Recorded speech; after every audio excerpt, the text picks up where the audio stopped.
Hello students, this is Deepti and welcome to our channel the learning hub. आज हम आपके लिए क्लास 12th की पार्ट 2 जो है केमिस्ट्री का, उसमें सेकंड लास्ट चैप्टर दिया हुआ है पॉलीमर्स लेकर आए हैं।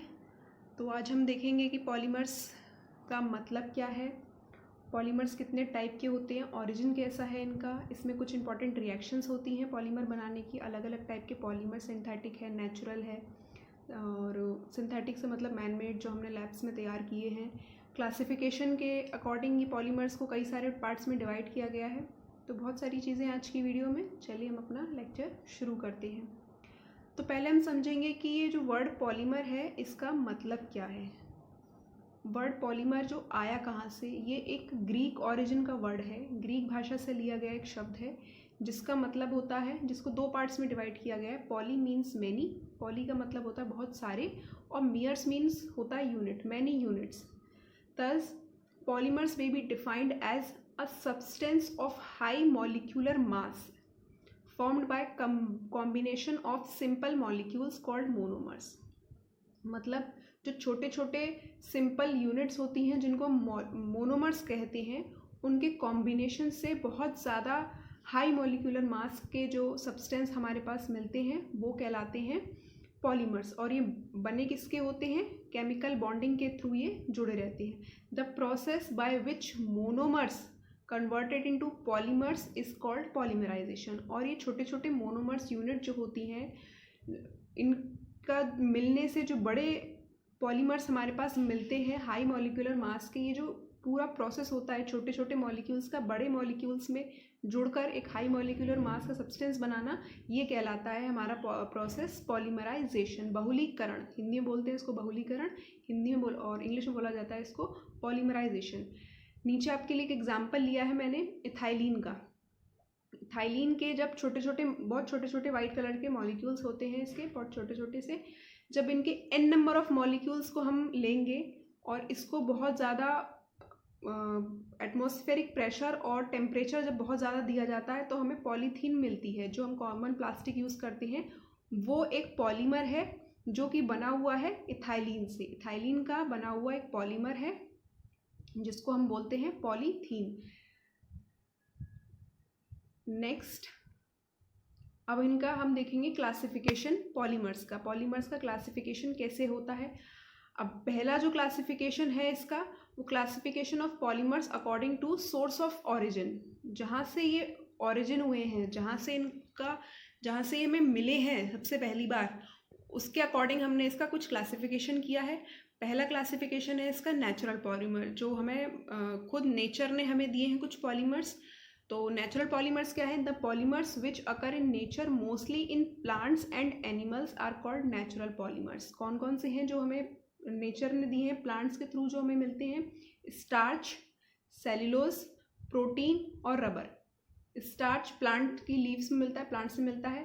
सेल्यूलोज भी मिलता है, प्रोटीन हमारे पास भी है, हमारी बॉडी में बहुत सारे प्रोटीन है, ये भी पॉलीमर ही होता है। ये किसका पॉलीमर है, अमीनो एसिड का। अमीनो एसिड की जब n नंबर ऑफ मॉलिक्यूल्स जुड़ जाते हैं तब हमें मिलता है पॉलीमर। नेक्स्ट है रबर, जिसको हम लेटिस भी बोलते हैं, जो हमें पेड़ से मिलता है मेनली। नेक्स्ट है हमारा सिंथेटिक पॉलीमर, मतलब जो हमने लैब्स में तैयार किए गए हैं वो polymer. The polymer which are prepared in laboratory are called synthetic polymers. कौन कौन से हैं, PVC, polyvinyl chloride, polythene, Teflon, nylon, bakelite, melamine. ये सारे ही पॉलीमर्स हमें आगे समझेंगे कैसे कैसे ये पॉलीमर्स हमें मिले हैं। अब नेक्स्ट क्लासिफिकेशन है इसका classification of polymers according to their structure. Polymers का अलग अलग स्ट्रक्चर होता है, उसके अकॉर्डिंग पॉलीमर्स को कुछ 3 टाइप्स में डिवाइड किया गया है, लीनियर पॉलीमर, ब्रांच्ड पॉलीमर और क्रॉस लिंक पॉलीमर। इस तरह से हमारे पास 3 टाइप के पॉलीमर मिलते हैं। सबसे पहले हम देखेंगे कि लीनियर पॉलीमर क्या है। थोड़ा सा जूम इन करते हैं इसको।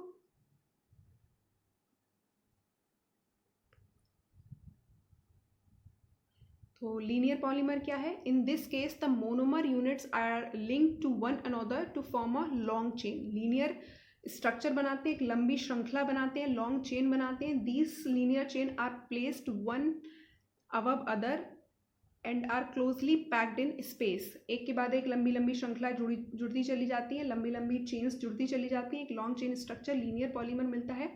The close packing result in high density. अब जब बहुत पास पास जुड़ी हुई हैं तो उनकी डेंसिटी ज़्यादा होगी, टेंसिल स्ट्रेंथ उसमें बहुत ज़्यादा होगी, उसका मेल्टिंग पॉइंट और बॉइलिंग पॉइंट बहुत ज़्यादा होगा। एग्जाम्पल हमारे पास नायलॉन के हम कपड़े पहनते हैं। पॉलिस्टर, जो आपने शॉप्स वगैरह में कर्टेन्स देखे होंगे पॉलिस्टर के होते हैं, वो कुछ ना तो कपड़ा ही होता है ना वो प्लास्टिक ही होती है। पॉलिस्टर बहुत चिकना सा होता है। पीवीसी पॉलीविनाइल क्लोराइड, जिसके पाइप्स मिलते हैं घरों में, जो पाइप इस्तेमाल होते हैं वो। नेक्स्ट है हमारा ब्रांच्ड पॉलीमर। ब्रांच पॉलीमर क्या है?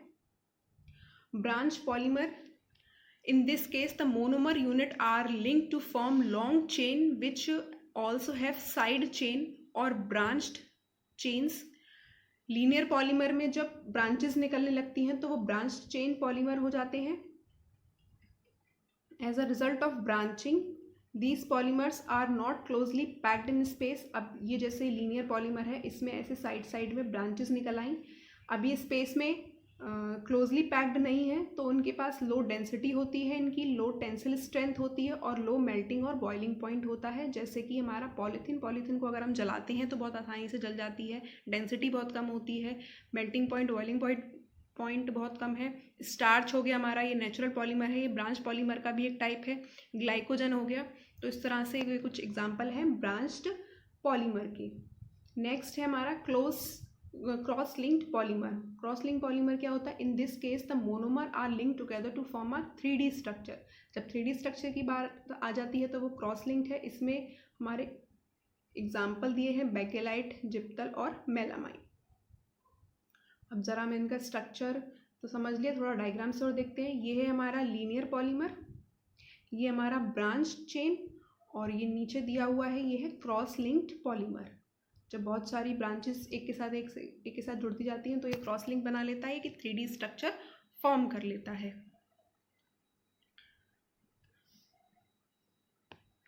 अब नेक्स्ट है हमारा classification of polymers according to mode of synthesis. कैसे कैसे इसको सिंथेसाइज किया जाता है, कैसे कैसे इसको संश्लेषित किया जाता है। हिंदी बोला जाता है संश्लेषण करना, या इंग्लिश में बोलते हैं हम इसको सिंथेसिस करना, मतलब कि हमें कैसे मिलता है।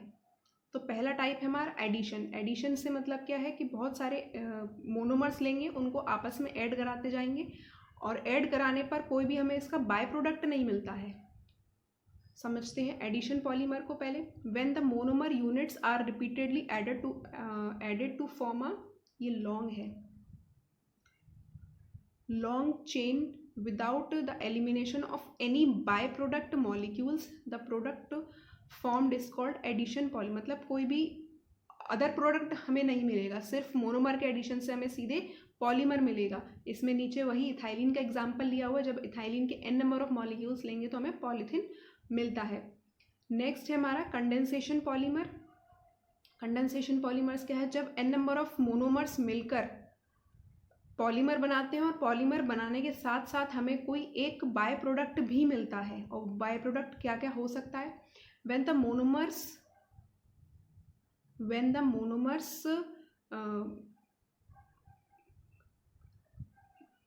यहाँ पर एक वर्ड आएगा, व्हेन द मोनोमर्स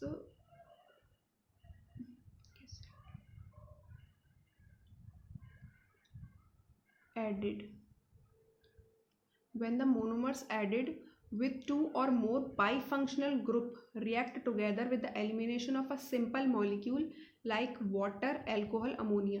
अब जब कंडेंसेशन की प्रोसेस में क्या होता है, जब मोनोमर यूनिट आपस में ऐड होती हैं, आपस में जुड़ती हैं, तो हमें एक बाई फंक्शनल ग्रुप और मिलता है। और वो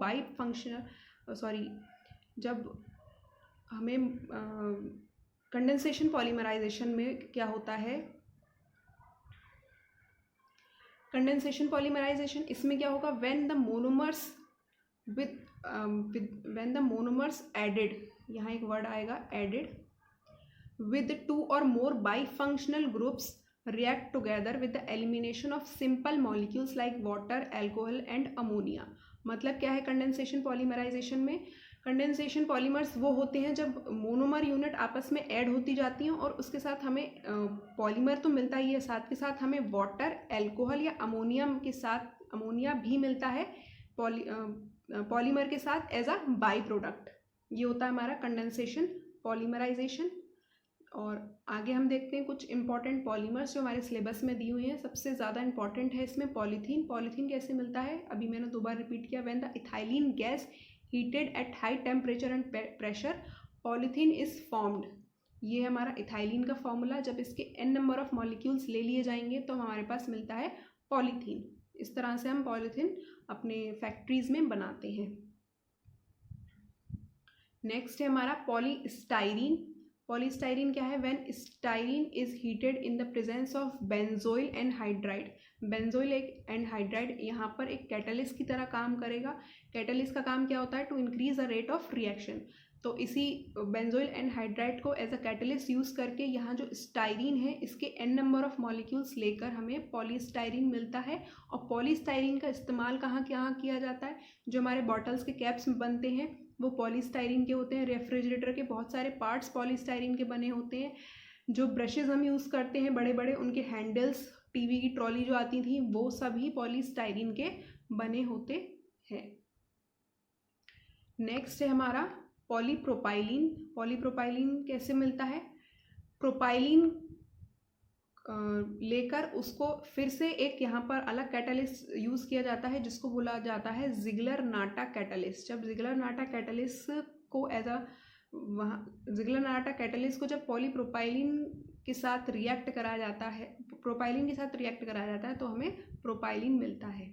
इसका इस्तेमाल कहाँ किया जाता है, सीट कवर, जो आपकी एक्टिवा, मोटरसाइकिल और जो कार्स की सीट कवर होते हैं वो पॉलीप्रोपाइलीन के बने होते हैं। कारपेट जो घर में बिछा रहता है वो, और रोप्स जो रस्सियाँ हमें मिलती हैं वो सभी पॉलीप्रोपाइलीन की बनी होती हैं, जो एक सिंथेटिक पॉलीमर होता है। नेक्स्ट है polyvinyl chloride PVC। This is also very important. ये कहाँ से मिलता है, कैसे मिलता है ये, व्हेन विनाइल क्लोराइड क्या होता है, CH2 डबल बॉन्ड CH और Cl, ये जो ग्रुप होता है CH2 डबल बॉन्ड CH, ये होता है विनाइल ग्रुप। इस विनाइल ग्रुप में क्या किया हमने, एक क्लोरीन का मॉलिक्यूल ऐड कर दिया। तो when vinyl chloride is heated in the presence of again which catalyst, benzoyl anhydride. जब इस बेंजोइल एनहाइड्राइड के साथ प्रेजेंस में विनाइल क्लोराइड को रिएक्ट कराया जाएगा तब हमें मिलेगा पॉलीविनाइल क्लोराइड। और इसका इस्तेमाल कहाँ किया जाता है, it is used in making plastic pipe, handbags, shoes, raincoat, plastic goods. मतलब जितना भी प्लास्टिक का हमें सामान हम यूज़ करते हैं, चाहे बच्चों के खिलौने हों, अपने घर में पाइप हों, हैंडबैग्स जो होते हैं, रेनकोट है, शूज़ का जो सोल आता है वो सभी PVC का बना होता है, पॉलीविनाइल क्लोराइड का बना होता है। और पॉलीविनाइल क्लोराइड बनता कैसे है, जब विनाइल क्लोराइड के n नंबर ऑफ मॉलिक्यूल्स कर लेंगे इन the presence of benzoyl anhydride तो हमें मिलेगा पॉलीविनाइल क्लोराइड। नेक्स्ट आते हैं हम पॉलीविनाइल एसीटेट। पॉलीविनाइल एसीटेट कैसे मिला, on polymerization of vinyl acetate. ये है हमारा विनाइल एसीटेट। जब इस विनाइल एसीटेट को पॉलीमराइजेशन कराया जाता है तो हमें मिलता है पॉलीविनाइल एसीटेट। ठीक, और इसका इस्तेमाल कहाँ किया जाता है, रबर गुड्स बनाने में। जितने भी रबर का सामान बनता है, सॉफ्ट चीज़ें जितनी भी बनती हैं, वहाँ पर पॉलीविनाइल एसीटेट का इस्तेमाल किया जाता है। और पॉलीविनाइल क्लोराइड का जितनी प्लास्टिक हार्ड गुड्स बनती हैं वहाँ पर पॉलीविनाइल क्लोराइड का इस्तेमाल किया जाता है। नेक्स्ट है हमारा पेन। इसको बोलते हैं पॉलीएक्रिलोनाइट्रिल, पॉलीएक्रिलोनाइट्रिल या पेन नाम से इसका ज़्यादा पूछा जाता है एग्जाम्स में। पेन क्या है, तो it is a polymerization product of vinyl cyanide. Vinyl group मैंने अभी बताया था, जब CH2 डबल बॉन्ड CH, अब इसके साथ अगर हमने क्लोरीन लगा दिया तो ये पॉलीविनाइल क्लोराइड हो जाएगा, और इसी के साथ अगर हमने CN लगा दिया तो हो जाएगा ये विनाइल साइनाइड। जब विनाइल साइनाइड की पॉलीमराइजेशन कराई जाती है, किसकी प्रेजेंस में, यहाँ भी किसी कैटलिस्ट का इस्तेमाल करना पड़ेगा। कैटलिस्ट का इस्तेमाल क्यों करते हैं, to increase the rate of reaction, किसी भी अभिक्रिया की दर को बढ़ाने के लिए कैटलिस्ट का इस्तेमाल किया जाता है। तो यहाँ पर जो हमने कैटलिस्ट यूज़ किया है, कोई भी ऑर्गेनिक परऑक्साइड होना चाहिए। तो ऑर्गेनिक पेरोक्साइड इस्तेमाल करके हमें मिलता है पेन या पॉली एक्रिनोनाइट्रिल। अब इसका इस्तेमाल कहाँ किया जाता है? अब हम जो पॉलीमर बना रहे हैं, क्यों बना रहे हैं? कहीं ना कहीं इसका इस्तेमाल होगा, कहीं ना कहीं हमें इंडस्ट्रियल यूज़ होगा उसका, तभी तो बना रहे हैं। तो it is used in making aircraft, Windows of aircraft, protective coating और डेंचर। जो बड़े बड़े एयरप्लेन्स, एयरक्राफ्ट बनते हैं, उनकी जो खिड़की बनती है, विंडो जो होती है, वहाँ पर पेन का इस्तेमाल किया जाता है। That's why it is also very very important for your board exams and other competitive exams. Next है हमारा डेक्रॉन। डेक्रॉन भी एक हमारा पॉलीमर है। ये कैसे मिलता है? ये मिलता है इथाइलिन ग्लाइकॉल और टेरिथैलिक एसिड को मिलाकर हमें मिलता है डेक्रॉन। तो it is a condensation product of ethylene glycol and terephthalic acid. Polymerization is carried out at 420 Kelvin to 460 Kelvin. 420 kelvin से 460 केल्विन के बीच में वेरी हाई टेम्परेचर जब इसको गर्म किया जाता है, और इसमें भी किसी कैटलिस्ट का इस्तेमाल किया जाएगा in the presence of catalyst mixture of zinc acetate and antimony trioxide. दो इसमें हम कैटलिस्ट का इस्तेमाल करते हैं, एक होता है जिंक एसीटेट और दूसरा होता है एंटी टेरी ऑक्साइड। और इसका इस्तेमाल कहाँ किया जाता है? टेरिकॉट कपड़ा होता है, टेरिकॉट के कपड़ा आता है वाइट कलर का, जो स्कूल यूनिफॉर्म्स में जो मोस्टली यूज़ होता है वो टेरिकॉट, टेरी वूल, मैग्नेटिक रिकॉर्डिंग टेप्स। अब तो इसका इस्तेमाल यहाँ नहीं होता क्योंकि रिकॉर्डिंग टेप्स ही बंद हो गए। और कन्वेयर बेल्ट्स में एप्रन जो शेफ पहनते हैं, वो सभी किसके बने होते हैं? हमारे डेक्रॉन के। तो that's why it is also very important for industrial use. जो आपकी यूनिफॉर्म वगैरह होती है वो सब टेरिकॉट के कपड़े की बनाई जाती है। नेक्स्ट है हमारा जिप्तल। ये कैसे मिलता है हमें? It is a polymerization product of ethylene glycol और थैलिक एसिड। ऊपर हमने क्या यूज़ किया था? टेरिथैलिक एसिड, और यहाँ हम यूज़ कर रहे हैं सिर्फ थैलिक एसिड को। ठीक, तो यहाँ पर हमें जिप्तल मिलेगा। इसका इस्तेमाल क्या किया जाता है? पेंट में, सीमेंट बनाने में, एस्बेस्टस बनाने में। ये सभी जो पढ़ रहे हैं हम, ये सारे सिंथेटिक पॉलीमर्स हैं। अभी नेचुरल पॉलीमर्स भी आएंगे इसमें। नेक्स्ट है हमारा नायलॉन। Very very important. कहीं ना कहीं यहाँ से क्वेश्चन ज़रूर आता है। थोड़ी सी बड़ी है इसकी रिएक्शन और इम्पॉर्टेंट उतनी ही इम्पॉर्टेंट है। तो ये बनता कैसे है? Nylon 6 it is a polymerization product of caprolactam. तो ये किसका पॉलीमराइजेशन प्रोडक्ट है? Caprolactam, which is obtain from cyclohexane. पहले साइक्लोहेक्सेन को हम कैप्रोलैक्टम में चेंज करते हैं, फिर उस कैप्रोलैक्टम का पॉलीमराइजेशन कराने पर हमें नाइलॉन 6 मिलता है। तो आगे देखते हैं। Upon heating with water about 533 to 543 Kelvin, caprolactam ring cleaves to give amino caporic acid. This polymerized to give nylon 6. It is used in making fabric, ropes and terracots. अब इसकी रिएक्शंस को देखते हैं। पहले हमें जो हेक्सेन है हमारा, साइक्लोहेक्सेन, उससे कैप्रोलैक्टम बनाना है, और उस कैप्रोलैक्टम को फिर वाटर की प्रेजेंस में हीट करना है। हीट करने पर हमें मिलेगा पहले अमीनो कैपोरिक एसिड, और वो amino caproic acid on polymerisation gives us nylon 6। तो पहले इसकी रिएक्शन देखते हैं। ये रहा, ये हमारा साइक्लोहेक्सेन, ये रिंग साइक्लोहेक्सेन की रिंग है। साइक्लोहेक्सेन का जब ऑक्सीडेशन कराएंगे, ऑक्सीडेशन नेसेंट ऑक्सीजन, ठीक, यहाँ मिलेगा साइक्लोहेक्सेनॉन। ये साइक्लोहेक्सेनॉन NH2OH, NH2OH की प्रेजेंस में NH2OH के साथ जब रिएक्ट कराएंगे तब हमें मिलेगा साइक्लोहेक्सेन ऑक्सिम। जो NaOH अगर कहीं लग जाता है तो वहाँ हमें प्रोडक्ट जो मिलता है वो ऑक्सिम प्रोडक्ट होता है। ठीक, अब इसको फिर सल्फ्यूरिक एसिड H2SO4 के साथ रिएक्ट कराया और बेकमैन रीअरेंजमेंट। ये रीअरेंजमेंट आपके में अभी मैकेनिज्म नहीं है तो सिर्फ ये रिएक्शन याद कीजिए।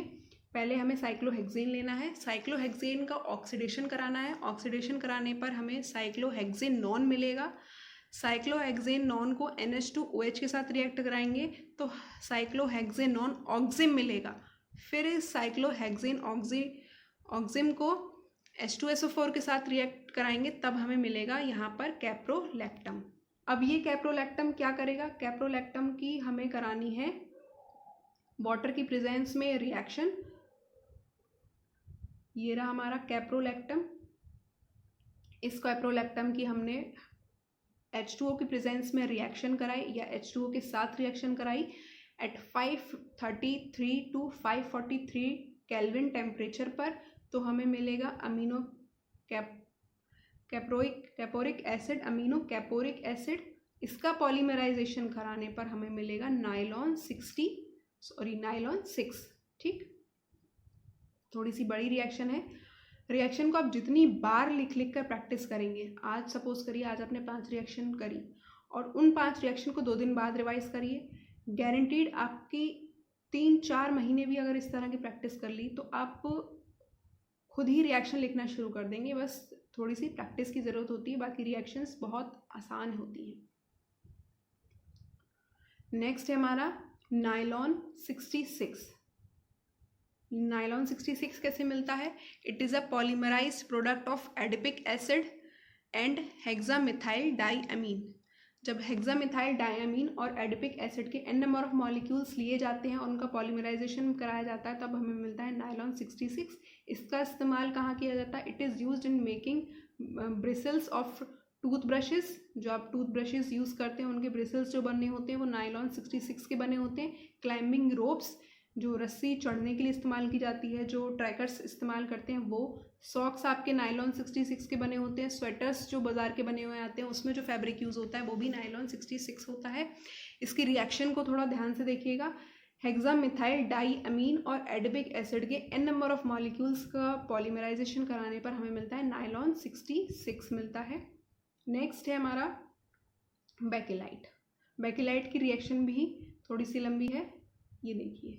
अभी पहले समझते हैं कि बेकेलाइट मिलता कैसे है और इसको कई नामों से भी जाना जाता है। तो पहला इसका जो बेकेलाइट में पहला पॉइंट हमारे पास जो है वो कहता है it is also known as phenol formaldehyde resin.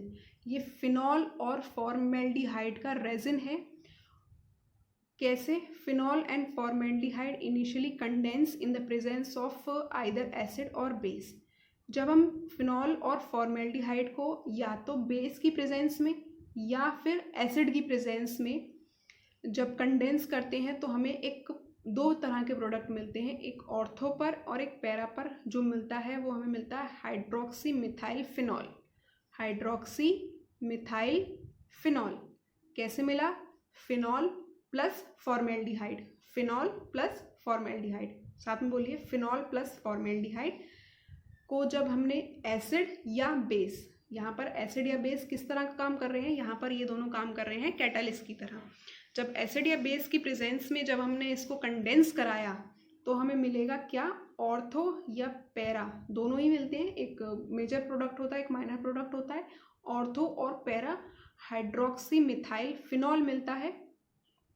फिर ये जो the molecule of ortho hydroxy methyl phenol condense under similar condition to form a linear polymer called Novolac which is used in paints। क्या किया? Ortho hydroxy methyl phenol को फिर से condense कराया, n number of molecules लेके उसको condense कराया तो हमें एक पॉलीमर मिलेगा, वो होगा नोवोलैक। अब ये नोवोलैक का काम क्या होता है? पेंट्स में नैरोलैक, नोवोलैक ऐसे याद करना, ठीक है। पेंट्स की में हमें इस्तेमाल किया जाता है। उसके बाद क्या करते हैं? The molecules of isomeric ortho hydroxy methyl phenol and para hydroxy methyl phenol also condense as a result of cross linking to form bakelite. क्या हुआ? पहले हमने फॉर्मेल्डिहाइड लिया और फिनॉल लिया, उसको हमने कंडेंस कराया किसकी प्रेजेंस में? या तो एसिड लेंगे या फिर हम लेंगे बेस, ठीक। अब एसिड या बेस यहाँ पर क्यों लिए? कैटालिस्ट की तरह काम कराने के लिए लिए। तो हमें दो प्रोडक्ट मिलेंगे, एक ऑर्थो हाइड्रोक्सी मिथाइल फिनॉल और मिलेगा हमें दूसरा पैरा हाइड्रोक्सी मिथाइल फिनॉल। अब जो ऑर्थो हाइड्रोक्सी मिथाइल फिनॉल हमें जो मिला है ये क्या होगा, इसको सिमिलर कंडीशंस में, सिमिलर कंडीशंस का मतलब क्या है, एसिड या बेस की प्रेजेंस में जब हमें इसे दोबारा कंडेंस कराया तो हमें एक पॉलीमर मिलता है दैट इज नोवोलैक, जिसका इस्तेमाल कहाँ किया जाता है, पेंट्स में। ठीक, यहाँ तक clear. Next, the molecules of isomeric orthohydroxy phenol and orthohydroxy methyl phenol and parahydroxy methyl phenol also condense as a result of cross linking. जब ऑर्थोहाइड्रोक्सी मिथाइल फिनॉल और पैराहाइड्रोक्सी मिथाइल फिनॉल को condense कराया जाता है तब हमारे पास मिलता है क्या, बेकेलाइट। और इस बेकेलाइट का इस्तेमाल कहाँ किया जाता है, कॉम्ब बनाने में, फाउंटेन पेन और इलेक्ट्रिक गुड्स बनाने में। ये इंपॉर्टेंट रिएक्शन है, थोड़ी सी बड़ी है, पर आप इसको अगर एक बार देख के लिखिए, दो बार देख के लिखिए, फिर कोशिश करिए कि 4-5 बार लगातार बिना देखे लिखिए, गारंटीड ये रिएक्शन आपको याद हो जाएगी। तो हम रिएक्शन देखते हैं अब क्या है, थोड़ा जूम इन कर लेते हैं इसको। पहले हमारे पास क्या है, फिनॉल। ठीक, फिनॉल और फॉर्मेल्डिहाइड। अब यहाँ पर क्या लिया है, OH। OH क्या है, यहाँ पर हमारा एक बेस है। ठीक, आप H+ भी ले सकते हैं जो यहाँ पर एसिड होगा। OH- लिया, मतलब हमने इसको कराया बेस की प्रेजेंस में कैटालिस्ट की तरह इस्तेमाल किया और इसका कराया हमने कंडेंसेशन। कंडेंसेशन कराने पर हमें दो प्रोडक्ट मिलेंगे, एक ऑर्थो और एक पैरा हाइड्रोक्सी फिनॉल। ये एक इंटरमीडिएट कंपाउंड है। इंटरमीडिएट कंपाउंड का मतलब ये है कि कुछ देर के लिए बनता है फिर ये खत्म हो जाता है। अब ये जो ऑर्थो हाइड्रोक्सी मिथाइल फिनॉल है, ऑर्थो हाइड्रोक्सी ऑर्थो पोजीशन ये होती है, अगर ये हमारी बेंजीन, अब सपोज करिए कि ये हमारी एक बेंजीन रिंग है। ठीक, अब ये बेंजीन रिंग है, इसमें ऑर्थो मेटा पैरा 3 पोजीशन होती हैं।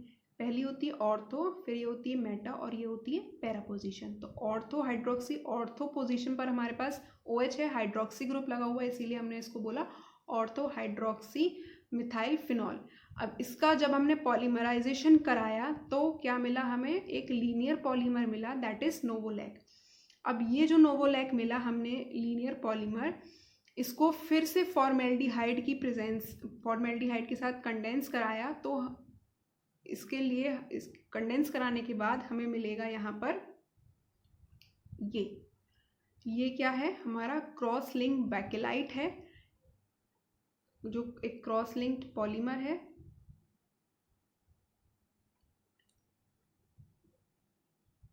ये देखिए यहाँ पर नोवोलैक, ये नोवोलैक के पार्टिकल्स हैं, नोवोलैक के मोनोमर हैं। जब इनको फिर से फॉर्मेल्डिहाइड के साथ हमने कंडेंस कराया तो हमें मिला यहाँ पर एक पॉलीमर, वो है बेकेलाइट। इसका इस्तेमाल कहाँ किया जाता है, कॉम्स में, फाउंटेन पेन में, और जितनी इलेक्ट्रिक गुड्स जो आप स्विच बोर्ड में स्विच देखते हैं वो सब बेकेलाइट के बने होते हैं, वहाँ पर इसका इस्तेमाल किया जाता है बेकेलाइट का। तो again it is very important for industrial use. Next है हमारा melamine formaldehyde resin. Melamine formaldehyde resin क्या है, देखते हैं।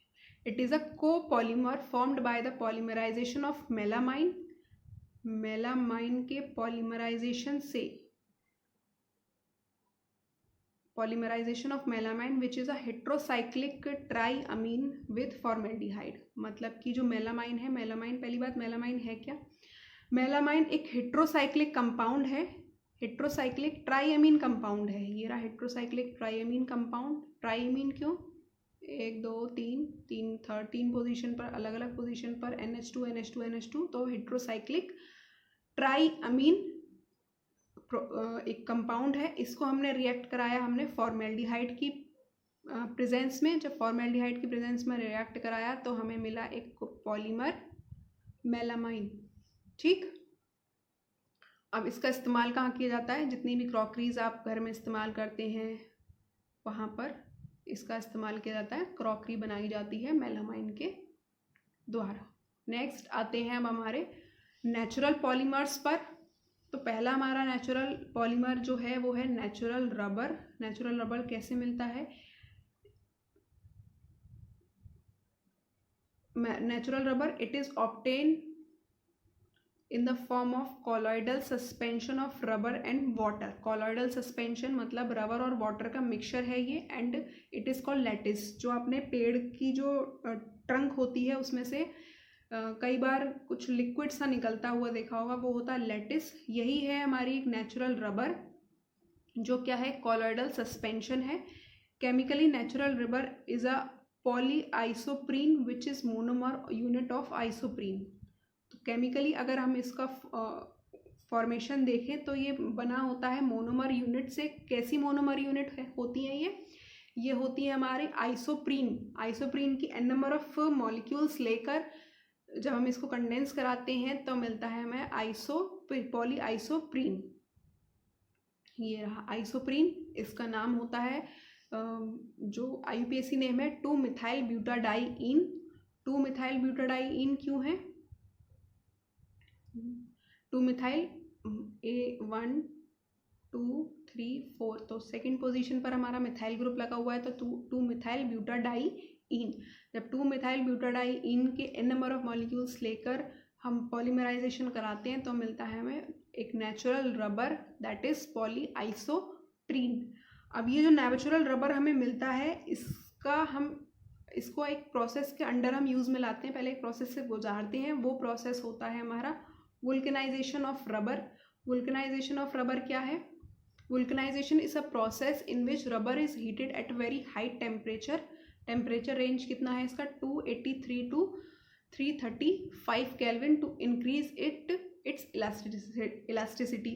तो इसकी रबर की जो इलास्टिसिटी है, जो इसकी इंक्रीज और डिक्रीज होने की जो क्षमता है खींचने की और सिकुड़ने की, वो उसको बढ़ाने के लिए एक प्रोसेस का इस्तेमाल किया जाता है दैट इज़ वुल्कनाइजेशन। वुल्कनाइजेशन की प्रोसेस में क्या होता है, रबर को बहुत ही हाई टेम्परेचर पर गर्म किया जाता है और chemically vulcanisation has resulted in the cross linking linear polymer chain of natural rubber. Cross linking linear chain मिलती है हमें एक रबर की थ्रू सल्फर एटम्स। करते क्या है, जो हमें नेचुरल रबर मिला है उसको उसमें सल्फर एटम्स जोड़ देते हैं। सल्फर एटम जुड़ने से क्या हो जाता है कि वो रबर सॉफ्ट हो जाती है। The carbon atom involve in double bond and the allylic methylene groups sulphur atom can link at these position causes cross linking. ये लीनियर पॉलीमर है, इनके बीच में जब हम सल्फर डाल देते हैं तो ये बन जाता है वुल्कनाइजेशन ऑफ रबर। ये क्या करता है, इंक्रीज कर देता है किसको, इलास्टिसिटी को किसी भी रबर की।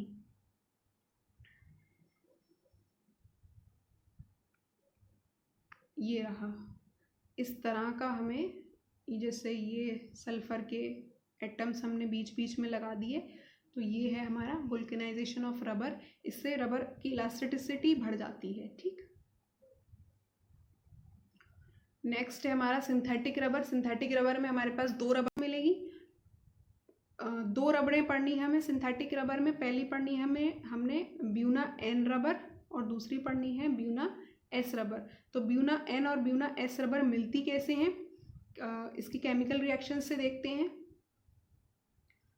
तो पहले आते हैं हम ब्यूना N रबर पर। ब्यूना N रबर कैसे मिली है हमें यहाँ पर, ब्यूटा 1,3 डाइईन।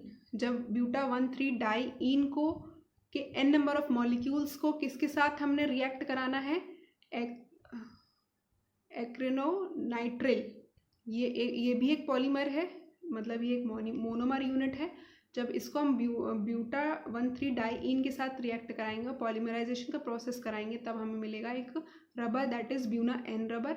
और ब्यूना S रबर हमें कैसे मिलती है, इसी ब्यूटा 1,3 डाइईन को जब हम स्टाइरिन के साथ रिएक्ट कराते हैं तब हमें मिलती है ब्यूना S रबर। ये रहा ब्यूटा डाइईन या ब्यूटा 1,3 ब्यूटा डाइईन। और जब हम इसको स्टाइरिन के साथ, ये रहा हमारा स्टाइरिन, जब इसके साथ हमने पॉलीमराइजेशन कराया तो हमें मिलती है ये एक ब्यूना S रबर, जो कि एक सिंथेटिक रबर होती है।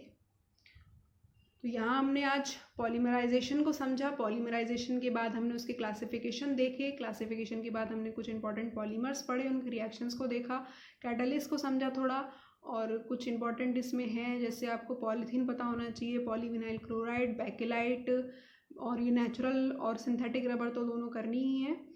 और बस इतना ही था आज के लेक्चर के लिए। तो this is the end of my video. Thank you so much for watching this. और इस चैनल को सब्सक्राइब कीजिए, वीडियो को लाइक कीजिए और ज़्यादा से ज़्यादा अपने दोस्तों के साथ शेयर कीजिए। पॉलीमर अब अभी कर लेंगे तो ज़्यादा अच्छा रहेगा, क्योंकि आपको